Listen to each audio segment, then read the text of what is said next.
The Columbus Crew found the perfect start for their game against Toronto, capitalizing on some chaos in the midfield to create a breakaway and a fancy finish from Wessam Abu Ali. Let's take a deeper look at this goal and understand how this came to life.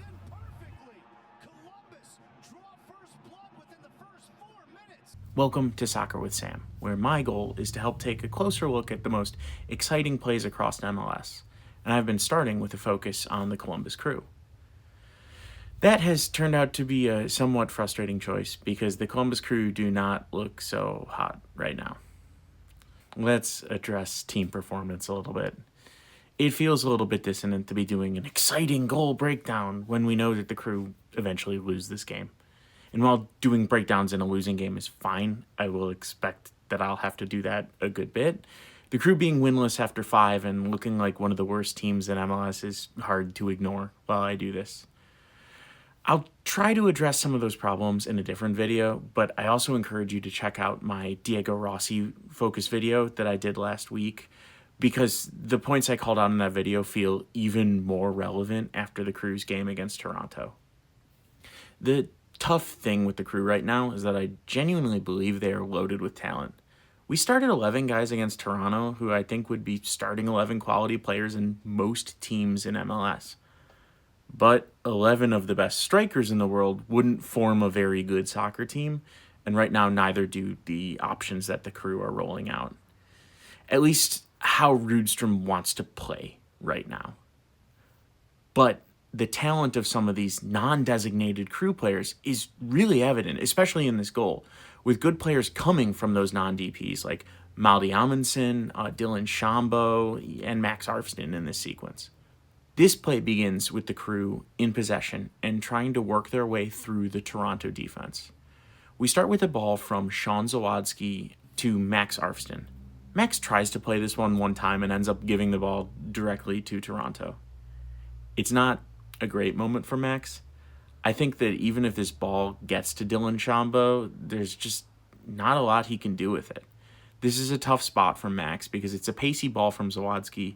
If he controls it, he could get closed down. One timing it is probably the right choice, though in hindsight and with the elevated view that we get from TV, he's probably better off playing it centrally towards Taha Habrun, where he doesn't need to be as accurate, and Taha could pick up that ball. Either way, it's scooped up by Toronto, who start to transition. Thankfully, we get a good recovery run from Dylan Shambo, and this lets Maldi Amundsen attack the ball and force the turnover.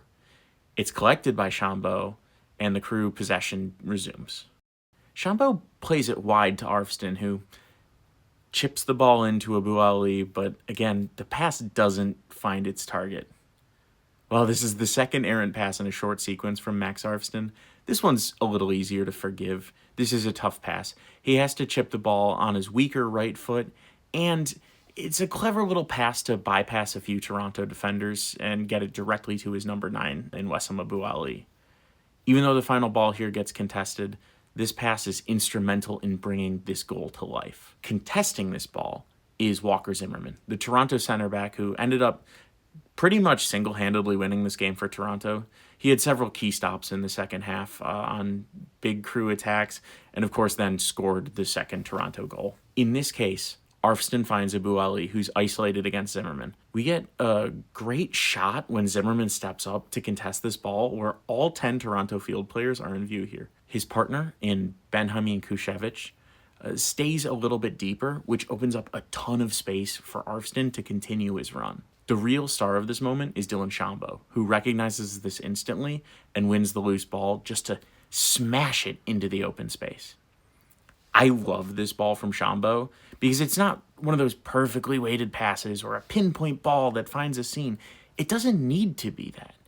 It's just Shambo reading the play, seeing where the ball needs to go, seeing the center back step up to contest the ball, and having the instinct to immediately play it into that space that the center back vacated. Max's third pass of this short sequence is finally the one that's right on the money.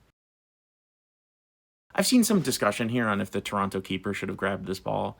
I think he likely could have contested it, but it's also coming from the left foot of Arfsten, which means it's an outswinging ball right at around his 6-yard box. If he misreads this or the spin takes it a little bit further, Diego Rossi is in a perfect spot to clean it up. It's a tough spot for the goalkeeper. Either way, the finish from Abu Ali is about as perfect as you can get. The placement is perfect, and the 2-goal drought is brought to an end.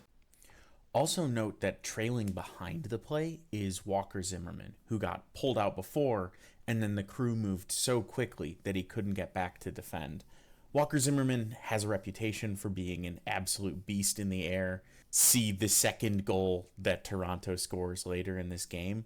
So removing him from the play makes this even more likely that Abu Ali can take advantage of this. Let's watch this one back one more time and appreciate Arfsten's teasing ball to draw out Zimmerman and then continuing his run. Chambeau's quick read of the play to blast the ball down the field to Arfsten, and Arfsten's cross, which is inch perfect to Abu Ali, and then Abu Ali's fantastic finish. Here's a nice ball down the left-hand side for Arfsten. Picking his head up, trying to serve it in, and he finds the head of Abu Ali, who tucks it in perfectly. Columbus draw first blood within the first 4 minutes. This has been Soccer with Sam. As always, I appreciate you watching, and I hope to have more goal breakdowns for you after the international break. Or maybe even during. We'll see. Catch you next time.